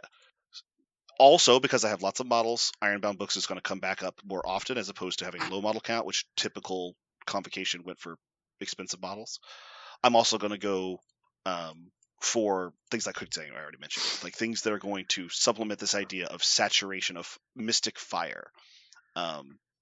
And then I have a few pieces. The MODOK, Scientist Supreme, and Sorcerer Supreme are there if I have the points that I'm excited to for whatever reason. Like if I see hammers, Sorcerer Supreme feels great for hammers. There's a way, to play Sorcerer Supreme. But I'm not throwing him down every time because I'm looking to maximize my efficacy of the multitude of mystic attacks I now have access to that I didn't have access to when the Convocation came out. So that's the idea. Is having a superb turn with Ironbound Books and Hood's Gang and Bar with No Doors, all stacking. And every other time, I'm just playing with more activations, more health than you are, and with a lot of effects. For Zach, you said earlier that you'll have books up every turn. You definitely won't have books up every turn, just due to the timing effect. Best case scenario, you'll have it on turns 2 and 4 and no other turns. Yeah. So I would say probably in a more traditional, exceptions. like if you're playing potentially 6 wide with models that don't have giant health pools, like if you told me that Magic, Mordo, Wong, and Supergiant, like one of them got dazed every round, like that's not. No, they have to die. They have to die. They have to die to Yeah, reset Oh it. shit, that's what it was. And because of the timing, they have to die on the previous turn. So if you play it on turn 2, very likely it's going to be impossible for them to KO one of your characters. Yep. And so the soonest you could possibly get it is turn 4. And you play it in the power phase, so if they kill someone in the middle of the turn, you can't get it back. And that's part of the problem, is your opponent assumedly will know how your mechanics work, and they'll never give you that. And so it's like, oh yeah, I'll just daze you next turn, or KO you next turn, and delay books till turn 5. And you're like, oh shit. As in my opinion, the Moons of Motopor is, again, much maligned. I don't think people give it the credit it's due. I think it's a good leadership. I think it's a lot worse on 3-pointers when it's so less likely for the one defense reroll to matter because you've got smaller health pools. And on the offensive side, especially going wide, it's really hard to use because it doesn't work against people who have activated, which will be more than likely that their models will have activated before you because you're going wider than them on general. But when it also means that you're encouraged to attack characters that have not activated, which means that you're giving them power before they activate. And so it's a double-edged sword. It's still good. It's just not ideal. It's not as good as you would want it to be. Because, again, if you're just only attacking characters that haven't activated yet, there's always the nice chance that you might daze somebody. But just as often, you'll just give them power to kill you back. And then you will have activated, so you won't have the defense on the backside. So because you're encouraging your guys to fight guys that haven't activated yet, it will force you to activate models near enemies who haven't activated yet, which will then lead to you getting attacked without the defense reroll. And so it's actually kind of a double-edged sword. It's really one or the other. And that's something I kind of figured out while playing them a lot. Yeah, I will see. If you're going to do that, if you're going to go super wide, I highly would recommend playing Ghost Rider, because Ghost Rider fits really well in their faction. Yeah, he does. That's a good choice. Yeah, and with you going super wide, it's really relevant. And him being able to just walk around, play Plane of Poldock, and just nuclear, like, Penance Stare somebody off the table is super fun. That's right. I totally forgot. Plane of Poldock's in there. So if they have a big model, everybody, that big model nobody's better at acing the big model than Convocation, because you've got multiple sources of dealing with them outside of damage and multiple great sources of damage against them. The problem is not a lot of people are playing those right now. And when they do have one big guy, they tend to not want to stand next to all your 3-pointers. Part of the great thing of Convocation is because you had those really elite models, they were really good about getting in, like, assassinating people. Like, Doctor Strange is obviously amazing at it. Ghost Rider's amazing at it. Ebony Maw can even do it a little bit if you take the Space Stone. But outside of that, like, there's really nothing Mordo's going to do to cross the table and kill somebody with his, random 7-die attack. And so it becomes harder to leverage those effects. But it does give you a lot of people able to play those tactics cards, which is one of the biggest problems Convocation had, is that when you're running, like, effectively 3 combat pieces, and they're the ones playing all your tactics cards, it drains a lot of their power. So it's nice that you're not going to have to do that. Right. I still don't think it's going to work, but, hopefully it does, and I'm wrong. I'm intrigued by it, Parker. I want to see if there's a model that you may have considered or pitch you on him, and that is Black Panther 3, who does Mystic attacks. Baby Panther. Yeah, continue. Go ahead. Has the mystic attacks like you're looking for. Also has stealth, turns off their rerolls, has a pounce. If you're trying to nuke someone with Plane of Poldak, having a spender that's mystic that has a follow up attack that also has full rerolls feels like that guy's just rolling Parker level dice, which means infinite numbers of rerolls. Yeah. I think he is amazing. The only reason why he's not in there is I just don't have him back from my painter yet. So Gotcha. So he just doesn't exist in my collection yet. But yeah, he is absolutely an A. He is where Mysterio is right now. Like he's the obvious choice for the Mysterio slot. Yeah. Because he does a lot more for the list than I think Mysterio does. But your list has a massive weakness to energy attacks. Massive. Weakness to energy attacks? I just have like 3 defense to energy attacks. You just don't have tech. Like, you have no defense. Well, specifically, energy bypasses all of your defensive mechanics. Except for Sorcerer Supreme. Sure, you do get just the Wild Pierce on the but trust me, that's not enough. What I'm saying is... But more importantly, they'll just be attacking everybody else. And your only model in this list that has, like, noticeably good Mystic defense beyond Sorcerer Supreme is MODOK. And MODOK's major defense is shunting attacks, which obviously you wouldn't do against Mystic. But Magic Magic also has strong Mystic. She dies to Mystic less than other people do, but she's not like a bulwark of defense, is what I'm saying. Okay. So I think it just becomes very obvious when you put down your list of 5 or 6 models, it becomes very obvious where all of my attacks are going, because any energy attacks are going into MODOK, or maybe Sorcerer Supreme, or not Magic, but somebody else. Then all the physical attacks are going into, the models that don't have that on non-books turns. And also, like, I don't think other than, what's her name? Supergiant. I don't think anybody in the list has any defense to impacts at all. Right? But the thing is, defense against impacts and defense against energy are not... That's 90% of lists don't have special defenses against those things, right? Like, most lists can't defend against those those a lot of things them just have, like, generic DR or, like, larger hit point pools. I'm just pointing out that... You're saying some people are just... I'm saying that you are below average on all of that stuff. A lot of models with DR or higher health pools also are weak to energy. Like, there are lots of them that's their By trait. weak to energy, you mean they have like one less, defense point? Yeah. Okay, but they're like, you're talking about like Ulik running around with like 7 hit points with DR. Like, that's different than... Like, yes, but what I'm saying is, when you say that my list is specifically weak to energy, I think it's the same weakness. It is equally weak to other lists. Yeah, I'm not saying like your list is Venom, right? Like, I'm not trying to say that like you're going to be in extra damage by it. I'm just saying that there's a lot of energy running around right now. And the counterpoint, I think that Weapon X list also doesn't have crazy defense either. I mean, they're a little bit more offensively minded, right? It's Weapon X. They've got a knife hand. Yeah, it can be. They're going to put out a lot more damage, but they also have like healing factor on several models. Yeah, they're just going to heal if they don't die. That is true. And that adds up a lot over time. If you don't kill a healing factor model, they're just a bigger pain. Yeah, I didn't even think about healing. And they've got like defense rerolls and stuff with their memory tokens. They can add dice.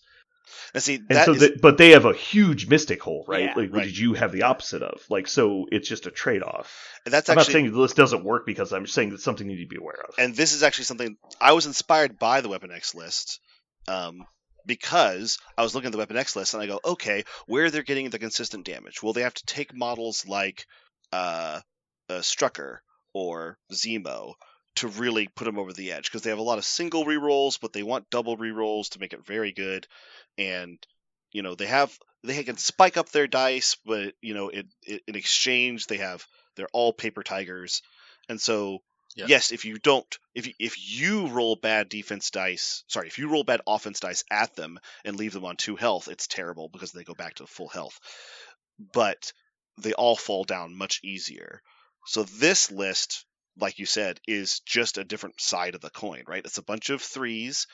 They are made consistent in a burst, right? So rather than being slowly consistent like Assassins plus Baron Zemo, they're on one turn insanely consistent, right? Or really consistent into one model, which Weapon X can't do. And then they have a lot more survivability tricks to manipulate the amount of damage they're taking, but they have lower health pools and they keep their damage. We'll see. We'll see if it's if it's 6 of one, half dozen of the other, like it has about the equal success rate, or if this thing does something that the Weapon X list wanted to do, and this is just better. We'll see. Okay. I'm very excited to see it. Yeah, I'm ready to see someone see if there's anything with Convocation. I really like the faction in general. I've tried playing them. I think I've kind of came to the same conclusion as Brandon, though, with fewer games, unfortunately. It's just there's a lot of stuff in the game that kind of just boinks them real good, and then it's like, okay, well, I'm out. like you said, like the books is a really cool card, but like you get it 2 times in a game, maybe. And your opponent can kind of dictate when he comes back, and it's really hard to kind of play around it. It's a really cool effect, but with them kind of just always being like, oh, that was really good for Convocation, you can't do that in any mindset they've had when they changed the minion rules on it and stuff, or the grunts. How about this, Parker? What does your list do? What is the advantage for playing it? I mean, we know we talked about a lot of the strengths of the list, but like, what is your list accomplishing on the table that you think it's going to be really good at? I think it's going to be very good at bypassing some common defenses for the use of Mystic and saturating fire. I think it will feel like a mystical version of Guardians, which is usually based on a lot of energy, and or Daredevil, which is based on a lot of physical. But I think it will feel like those 2 lists. The only difference is that with Shadowlands Daredevil, you're tied to a 4-pointer, so you automatically have a smaller footprint. With Guardians might just be better, but with Guardians, they don't have an extreme tactics card that really gives them an advantage. They just have incredible models, and they don't have their leadership is cool, but it's actually, I think, worse when you spread out and have a whole bunch of models. It's better on kings and queens. So I think this is just going to feel different. So Guardian's leadership versus your leadership with your style of list. You think your leadership is better than winging it tokens? I think so, yes. Okay. I don't think so, but I would love to hear your opinion after a few games. Mm-hmm. I think it might have a higher ceiling if your opponent... I mean, your opponent can definitely be like, well, I'm not attacking your unactivated models. Then it's worse than winging it. But if they have to, you have to give them choices to attack unactivated models. Then potentially, like I said, I can see where Parker's coming from when he thinks it's better. There's definitely more dice involved in it. There's more potential for rerolls. Whereas Guardians, like, you're hard capped at 6, right? But like Hood himself might get 4. Right. And I think the way I'm going to start playing it is on the Circle of the Cosmos side until the turn that I'm planning on Hood's ganging. And then I flip it to Moons of Munipur and I go ham. And then with you that. just double up. Yeah. I think you actually, you play it kind of like another blitzy card, only I'm doing it with 2 tactics and one of them doesn't count as my 5.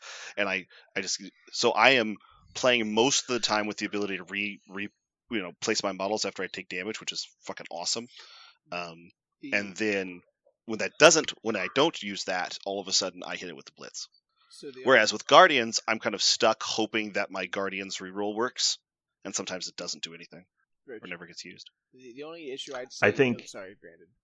No, you go. The only issue I see is because Hood's gang has to be activated on Hood going first, it will always dictate how that turn starts. If Hood's in a bad position and you go with Hood first, then it's like... Because you have to... If you're playing Hood's gang, if you want to get maximum activations for it, Hood has to go first, which is kind of the only downside of it. Otherwise, love that card. Hood can do work. I think the likelihood of getting the double rerolls with Hood's gang is kind of a pipe dream because of the activation logic of the turn. You'll definitely get it with Hood, obviously, if Hood goes first, but because let's say the average list at 17 points plays 4 models wide, and you're playing 6 wide is the goal. You're gonna do 6 versus 4, but they have prio, so you're gonna go.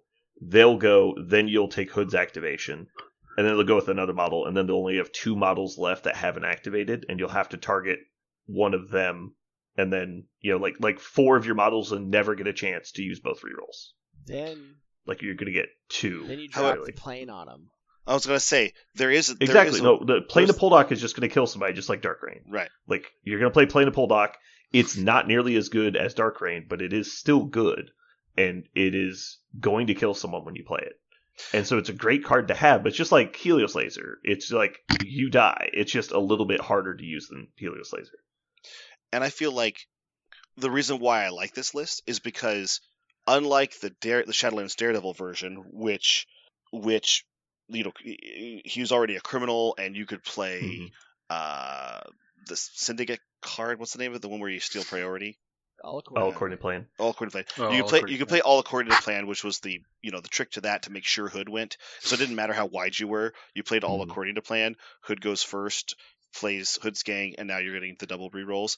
That's how that worked well. The problem with that one is if your opponent just wasn't if your model that you needed to die didn't have an extract, nothing happened. And sometimes it wasn't enough rerolls to kill the big model because the big model has things like DR and skulls and shit. It is the opposite struggle. You'd kill all the little people and then you'd struggle with the big guy. Where this is, I think you're going to kill the big guy automatically. Maybe not automatically because you got a bunch of small models. The problem with your list actually is because you have a lot of like 5 dice attacks, is you'll play Plane of Poldock, maybe not kill them immediately, and they'll just run away. And you're like, well, fuck. Most of my models have range 3 attacks for their Mystic attack or shorter. And so now I'm like, I can't get to you anymore. So it's really more of a control card than anything else. But it depends on like, which model you're playing. Like if it's a Hulk, maybe they can run away, but it's going to cost them a lot of time. So it's probably not worth it. Right. But if it's like a Namor, he'll just bounce. And you're like, oh, fuck, he killed me and moved long away. I'm fucked. I'm really hoping models like, because I've never played her before, I'm really hoping models like Clea and models like Magic, I've played Magic a whole lot in Convocation, but I've not played Clea. I hope they will help with that a little bit. Because I don't have to pay, I'm usually used to my support models that move models, being leaders, like Cyclops. And so I'm interested to see how models like Magic, models like Clea can help shore that up a little bit when my model's not in the right place. Oh, here's Clea. I have so many more activations as you. Clea moves this, and now I'm going to get to use things. We'll see. Yeah, and if there's another thing going on with Bar No Doors, and I'm going to see maybe this never works and it's bad, but the fact that my opponent will feel like they need to activate things maybe is just good, right? They're like, well, if I don't activate him, they'll get a bunch of rerolls on me, so I'll activate this character. When I'm dictating that for them, that could be great. You might get some people doing that, but in my experience, you won't because. Like, I played a lot of the reroll side of playing, or of a Bar with No Doors, and I don't think anyone ever really knew how it worked but me, or other, like, heavy tournament players, and they know it doesn't matter. Like, it's just funny. All right, final judgment. Zach, or Parker, do you want to make a final statement, or you want to go? I'll make a final statement. Okay. I think that I don't have donkey brains, that the game is still wide open. I think that... there's definitely a formula out there which gives you higher percentage of win, no doubt about it. But I love that people are still finding ways even to play the formula differently. I love that still exists. It gives me hope whenever I go to a major event. All right, Zach, judgment. No donkey brains. No, you think he does not? No, I think he's on the right path. I think I agree overall that the opportunity to find a different equation to get to maybe the same answer is more open than it has been in the past. And I think people are exploring, and I'm excited to see it. Okay, are we judging the convocation list or his statement? His statement. I'm judging his statement. Oh, I thought we were judging the list. Also judging his I'll list. do both. No donkey brain. Oh, okay. All right, CJ, go ahead. I would say that no donkey brains on the statement. Now, I think you need to bake your convocation list a lot more. There's a lot of really good models that have come out recently that you should take a look at, especially in the Mystic attacking category. My personal thing is you should look at the Mummy. And Kantu's a fantastic model, and I think I'm mad at AMG because he's an ancient wizard and he's not in the fucking convocation. What the hell? Yeah. Perfect model for that. But yeah, so like I said, no donkey brains on the statement. And then half donkey brains on the list. You get make it some more. I think left half. I think you're barking up the right tree though. Okay. All right.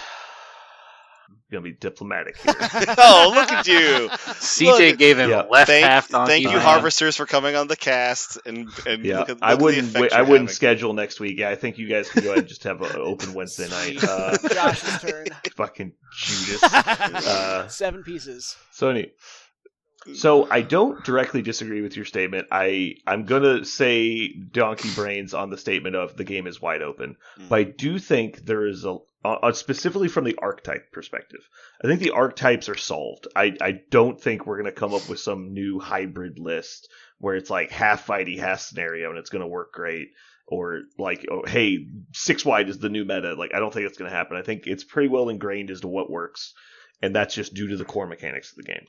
But I do think there is a lot of room to build new lists. That doesn't mean you can't accomplish it a different way. The A-Force list is a great example. Just because the archetype is established doesn't mean you can't fill that archetype with whatever you want. I'm going to go hard donkey brains on the convocation list. I don't think this is going to work at all. Okay. You're not the first person to suggest it, to me specifically, and you probably won't be the last. I could be wrong. I hope I'm wrong, but I hard no pass on the combo list. I think that list is bad. I don't want to like, and it's not because the models in it aren't performing a synergy. I think that's true. I think the models are all included in the list for a good reason. I don't think they do anything above the baseline, right? Like there are models in a list that have abilities that are all not bad, but they don't do anything that sells me. And from all my reps with Convocation, the biggest problem they ever had was not losing. It was like taking board and holding it was their biggest problem. And from what I see, your list is worse at that than mine was. And so I just don't see you not losing on scenario and to attrition. Like, hardcore aggro lists are going to walk over you because your models aren't tough enough to take hits. And I don't think they're going to punch back fast enough. And on scenario teams, I don't see how you stop them from winning. You might take 4 turns because you've got so many models and they can't win all the blues, but I don't see you winning on scenario, and I don't see you tabling them. If the points were lower, I think you could get to turn 5, maybe turn 6, and that's when the game really comes alive for those wide attrition lists. And so then I would like to see it, but I just don't see it happening right now. Okay. Yeah, just to add one more statement to Parker's list, the reason I think you might have to take another pass at it is because this sounds a lot like a New Mutants list. Yeah, which is terrible. Somebody say New Mutants? Yeah. Sorry. Why was this sounds like a New Mutants list? No, it's exactly the same. They have a bunch of 3-pointers. They're all great, but none of them accomplish winning. They are all just good models that kind of stand around and do their own thing. Like, for a perfect example, like, in my opinion, 2 of the best aggro lists right now are Inhumans and Guardians. Both of them, I think, melt your list. Like, it's the worst case scenario. If you line up against Guardians, I think you have a 10% chance of winning. Because they're just going to kill all your stuff.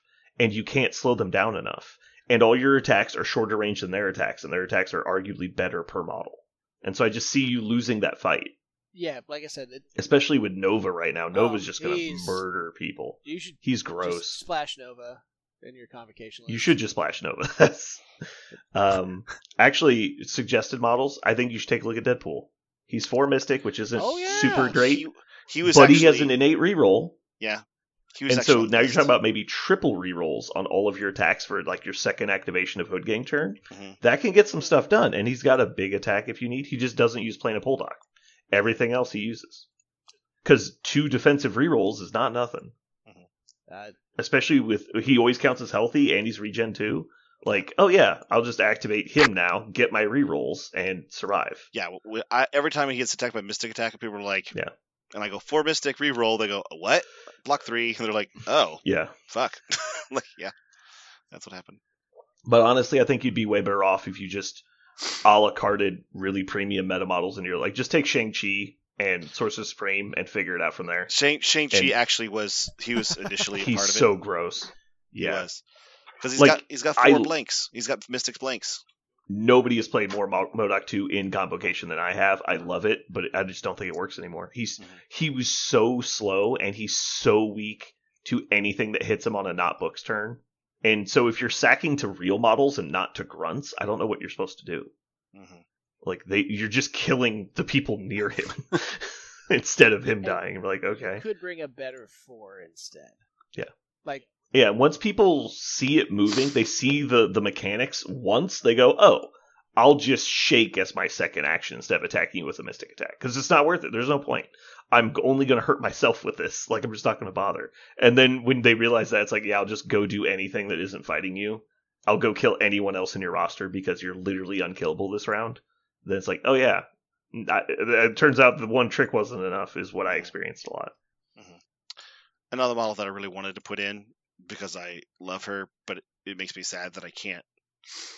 Every time I've played her, I just struggle so much is Ancient One. I feel like Ancient One's right there. I think if you're playing Shang-Chi, Ancient One comes back on the table because that's a lot of martial artists on the midline. That's hard to deal with. And they both hit hard. Yeah, and she's deceptively tanky with the eye. Mm-hmm. Also, Shards the Seraphim is a dumbass attack. It's yet another Is that the Mystic no crits Pierce. one? No, yeah, that's just a builder. Oh no, her spinner is fucking dumb as shit. Yeah. But her builder is a Pierce Mystic. Mystic Pierce is my favorite attack in the game. I love it. Yeah, and she's a great model to stack the Munipur ability on because she's already got the 2 defensive rerolls on anything that's not Mystic. Oh, no, it's all rerolls, right? Yeah, all dodge. Yeah, she's just 2 physicals. The only problem. Yeah, but with rerolling 3. There's a chance you get. Yeah, you're rerolling 3 or more, and it's a lot. Okay, I'll take that under consideration because I really like her. Yeah. Also, just play Voodoo and have an actual scenario game. Like that's the problem. Is I think it's just do the same thing, right? Play the meta models, and it just works better. That's why I don't play combo right now because the lists I hate I hate them. I build them. I think they're good. I hate them. I don't want to play them. And that's why I get frustrated. I lose my enjoyment of the game. All right, and I'll give you one Donkey Brain suggestion too, Parker. I don't know if you own her, but Squirrel Girl. You can have my Squirrel Girl if you don't. I own her, but she's not painted. Why Squirrel Girl in a convocation list? I believe it's because, if I'm not mistaken, she gets 2 rerolls on her attacks with Tippy Toe. She's like Yeah, she has the Logan rerolls basically. Right. Without having. But just play Logan. Well, Logan, if you do a book's turn with Logan, he's pretty much KO'd. You don't have to. You don't have to. Oh, you It's a can May. choose. Oh. Yeah, you don't have to change anything. I mean, you can play Logan, or you get style points for taking. Just play Squirrel Logan. Girl. Sure, but you could also Tippy Toe take down someone. So think about that. Logan's actually been a sleeper pick in combo for a long time because when you line up against somebody who's like all physical, all throws, Logan just eats them. And they're like, oh yeah, and you just put him on one side, and the rest of your list goes to the left, and you play D. Yeah, and you're just like, Logan won't die till turn 3, and he'll take 2 people with him because he's busted and needs to be fixed. And then the other side will just win easily because it's, Sorcerer Supreme, Strange, and MODOK, and you're like, oh, fuck. I think offensively, he's definitely really good. I think without being in X-Men and not having exceptional healing anymore, you could definitely try to take him off the table a lot easier. He's still really good. Sure. But again, that's the problem is like he's going to trade up even with an advantage. Yeah.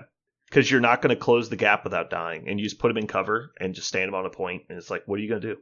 You're so unlikely to kill him. Just play the healing card. As long as they don't one-shot you, you basically have 6 health.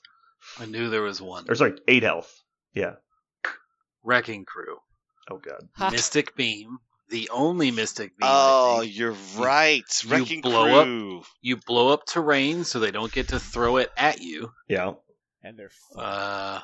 They're 4 Mystic. They're fun.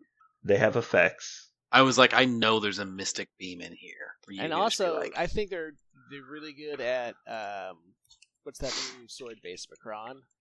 Mcron Crystal. You can bulldoze from 1 to 1.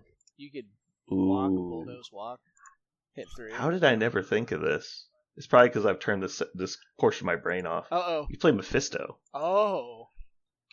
Yeah. I looked at him. Why Mephisto specifically? I didn't Why look not for him. Mephisto? Because, again, it's another model they can't really attack. So if you have Supergiant and Strange in the list, it's like, how do you attack Mephisto? And so Mephisto just gets to start doing 6 dice lashes the middle table, builds up tokens, and just starts annihilation beaming people. And you're like, well, I can't let that happen. Yeah, okay. And then think with the place, he's actually hard to pin down because now you can bump back into range 3 to start sacking again, or bump in like aggressively forward, and that will allow you to place other people. When you place those people, then they get to place again. That sounds fine, but I like Ghost Rider more as a 5-pointer, I think. I think you should include Ghost Rider. Yeah. Ghost Rider and Mordo is the best way to just yeet somebody into oblivion. Yeah. It's like 12 dice penance there, full rerolls and an extra reroll on top, and they're like, "What?" Yeah. He's like, "Goodbye." Ejectocito, cuz. Oh, wait, is that your Immortal Hulk? Yeah, he's gone. Yeah. He feels real sad about all the stuff he's done, so he's definitely gone. Yeah. Don't bother pulling out that token, bruh. He's gone. I mean, honestly, if we want to get deep in the ham crate over here, I would say I've looked at it before. What about Cosmic Ghost Rider? I actually Just thought about saying. him. I did think about him. I don't know why. He's just always good at killing things, I guess. He's good at killing. He's high tempo and high survivability, which is what I've excelled with Convocation, because they can't win in a fair fight. They have to win in an unfair fight because their stat lines are generally worse than everybody else. And that's why you have to buy the expensive models to offset that by having big stats on top of big abilities. And so when you put Cosmic Ghost Rider in there, you can start doing a lot of weird shit. Like the Cosmic Penance Stare with playing a Poldock just means they're dead again. Okay. Obviously, it's way less useful than it used to be. But here's another one. the Overwatch, too. The getting to shoot you out of turn. Here's a lady I've never played before, and I might throw her in the list just on purpose, is new Captain Marvel. Captain Marvel 2. Ooh. She gets It's reverse because- pierce also, doesn't she? Yeah, enhanced energy absorption means I have 2 characters that are absorbing energy and mystic attacks. How cool would that be? That'd be really cool. That'd be really cool. Yeah, the only thing you'd need is power generation. I don't Which know is- that she needs a lot of help, but she needs some, I think. Well, if she ever takes damage, she gets extra power. So Yeah. the only So, I mean, you could shunt attacks to her from Mordo or Mephisto. Yeah. Obviously, so the way I used to do it is just the only model you put in attack range is the model they're obviously going to attack, and so like they can't not because you're going to kill them if you get to activate, so they kind of have to attack you. Immune to Incinerate's cute. Immune to Poison is also cute. immune to stagger and stun when she goes. Yeah, she's immune to like a lot when she's flipped. Mhm. Yeah, I don't know. I haven't played her ever, so I'm Me not neither. sure. The only time I ever played against her, she got penance stared twice. I know. I don't know if Aaron could help you with We that. did that together. We did that together. I rolled the dice. Yeah, Aaron played in the team event just so he could play Cosmic Avenger, apparently. And he's like, we're going to play her in Inhumans because she's amazing. They dumped all of their power on her, and then I just walked up and penance stared her. And he's like, God damn it. And then the next turn, she had a bunch of power from like hitting somebody. So I was like, all right, penance stare again. And she's died. He's like, I fucking hate you. It was my job to roll the dice twice. Guess how many hits I got on Penance Stare? Yeah, It was 14. like 8 or 10. It was dumb. Yeah. He was like, He was very upset. Oh boy. I would love to talk about a convocation list that doesn't include 6 3-pointers, but I think unfortunately we're out of time. Yeah. So we're already well over time. So for all those, but- all 6 people who are really excited to listen and learn about Yeah. convocation, I Brandon has honestly, more ideas. I would like, let's do some homework. Parker, you have to play this list at least 3 times before the next session. Ooh, that'll be And hard, then- but I'll try. Yeah, you do it. Parker, send me Do it. the list. I'll try to play it some too. There you go. Well, I already took 1-3 out for Ancient Ones. We'll see how that goes. Oh, okay. I honestly think you should take... The only reason to leave Mordo in is that your plan is 100% to just use all the power on your 3-pointers to kill other people. You mean MODOK But- when you say Mordo, right? Yeah, MODOK. Yeah. Right now, I just took MODOK out for Shang-Chi to see how that goes too, because we know what MODOK does. It's travel. Yeah, at I this don't point. think he works in the 3-point list, because again, it's another thing that just forces you to bundle up. Mhm. You're just putting 5 models in a range 3 circle is just kind of like, okay, but how are you not losing the game?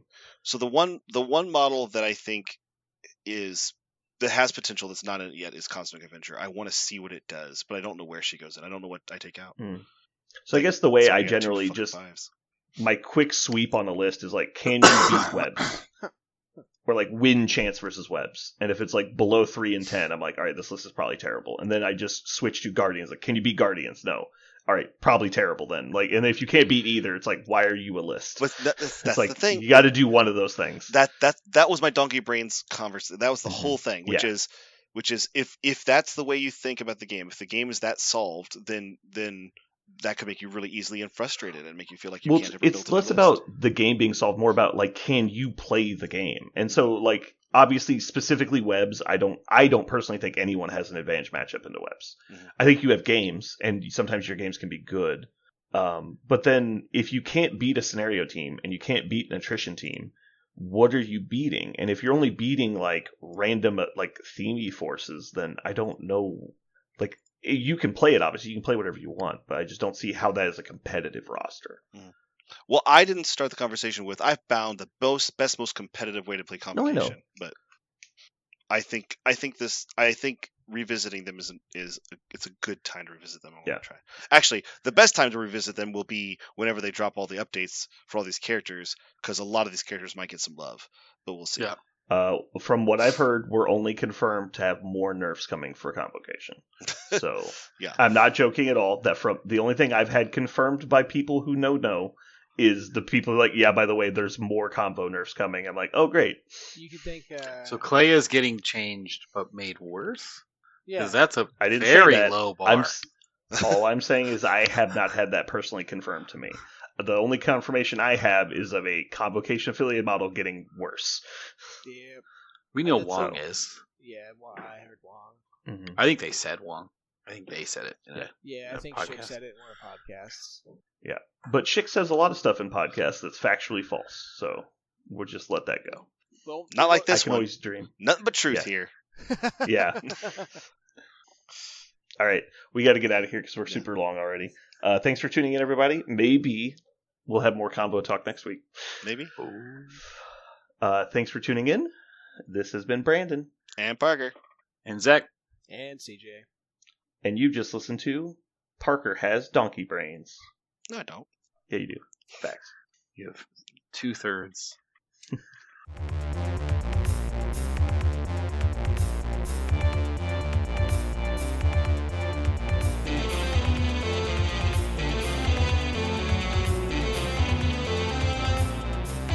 So what are we gonna call this thing? I got it. Okay. Incredible, new, fantastic, astonishing, mighty, original, uncanny, sensational podcast. I'm just gonna put down infamous.